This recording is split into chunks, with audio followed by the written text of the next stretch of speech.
नमस्कार। भारत और ईयू के बीच में 27 जनवरी 2026 को एफटीए हुआ है। इसमें भारत की एंट्री 27 यूरोपीय देशों के अंदर फ्री ट्रेड बिना किसी टैरिफ के भारतीय सामानों की एंट्री 27 देशों के साथ एक साथ हो जाएगी इस एग्रीमेंट के बाद। अब इस डील को मदर ऑफ ऑल डील कहा जा रहा है, जिसमें यूरोप और भारत की लगभग 2.8 अरब की आबादी और लगभग 18 ट्रिलियन डॉलर की जीडीपी प्रभावित होने वाली है। यानी डॉलर जुड़ी हुई है, 18 ट्रिलियन डॉलर की इकोनॉमी जुड़ी हुई है और इसको मदर ऑफ ऑल डील कहा जा रहा है क्योंकि इसमें बहुत बड़ी आबादी जुड़ी हुई है।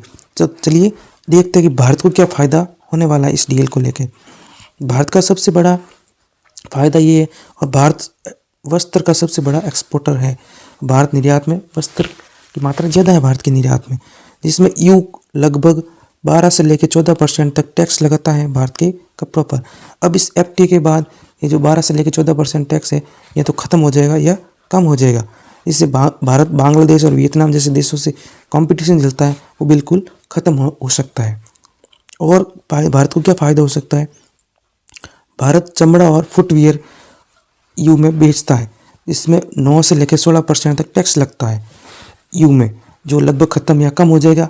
और ईयू और भारत ने एक इसमें लगाई है कि भारत और ईयू में 60 से लेकर 70% जो सामान बनेगा उस पर ही हम एफटीए लागू करेंगे। ऐसा नहीं है कि चाइना या कहीं और से मंगा के हम एक दूसरे देश पर बेचते, ऐसा नहीं होगा।